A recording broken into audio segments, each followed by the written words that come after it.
राजस्थान की सियासत की तरफ देखें तो सचिन पायलट ने 2028 के अंत में होने वाले चुनाव को लेकर लग रहा है अभी से ही चुनावी बिगुल फूंक दिया है, क्योंकि युवाओं की भागीदारी का मुद्दा फिर से उठाया गया है। इसके साथ साथ अशोक गहलोत को एक साथ लाने की कवायद भी शुरू कर दी है, क्योंकि वे भली बात ही जानते हैं कि अगर कल को सरकार बनानी है तो अकेले दम पर तो बात नहीं बनने वाली। क्योंकि अगर एक टीम जीतती है उसके कैप्टन को भले ही श्रेय दिया जाता हो, लेकिन बाकी खिलाड़ियों की भी महत्वपूर्ण भूमिका होती है। ठीक उसी तरीके से अगर हम कांग्रेस में देखें तो अशोक गहलोत एक बहुत ही महत्वपूर्ण हिस्सा है कांग्रेस का, उनको नजरअंदाज बिल्कुल नहीं किया जा सकता।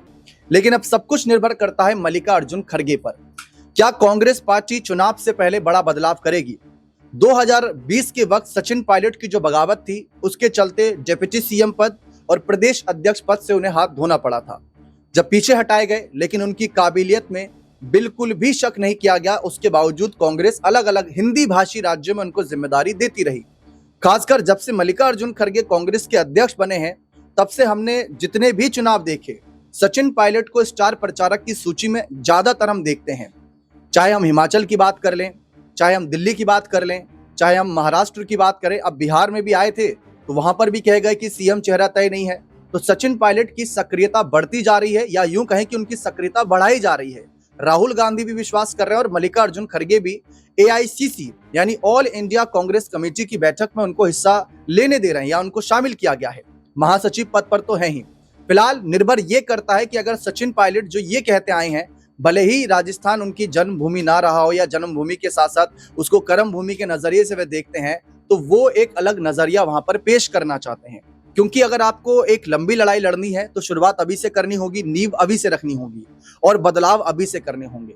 युवाओं की भागीदारी की बात करने वाले सचिन पायलट ने फिर से मांग दोहराई कि आपने 50% युवाओं को आगे करने की बात करी थी, कहां है वो युवा?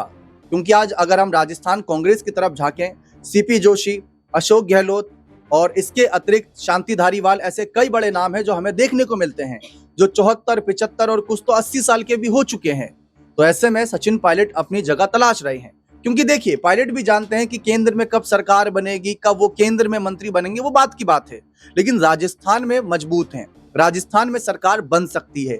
और प्रथा भी चलती आई है 5 साल बीजेपी, 5 साल कांग्रेस। इसके तहत तो अगला नंबर कांग्रेस का होना चाहिए। अगर ऐसा है तो अभी से ही वो अपनी स्थिति क्लियर करना चाहते हैं। लेकिन इसके साथ साथ वो ये चाहते हैं कि पार्टी युवाओं को आगे बढ़ाए। अब कांग्रेस अध्यक्ष मल्लिकार्जुन खड़गे इस पर क्या फैसला लेते हैं, क्योंकि उनकी तो चुप्पी देखने को मिलती है। और जिस तरीके से ये गुटों की बात आती है तो मल्लिकार्जुन खड़गे खामोश नजर आते हैं, राहुल गांधी, खासकर गांधी परिवार की सक्रियता ज्यादा नजर आती है। लेकिन इस बार अध्यक्ष के रूप में मल्लिकार्जुन खड़गे को ही अंतिम फैसला लेना होगा, ये माना जा रहा है। उनका अंतिम फैसला क्या होता है? क्या वो पायलट को फिर से प्रदेश अध्यक्ष बनाएंगे? क्योंकि हाल ही में राजस्थान में एक उपचुनाव हुआ जो नगर निकाय के नजरिए से था और वहां पर गोविंद सिंह डोटासरा अपना ही गढ़ नहीं बचा पाए। तो सवाल तो उठेंगे कि क्या काम किया है जो आप अपना ही गढ़ नहीं बचा पा रहे।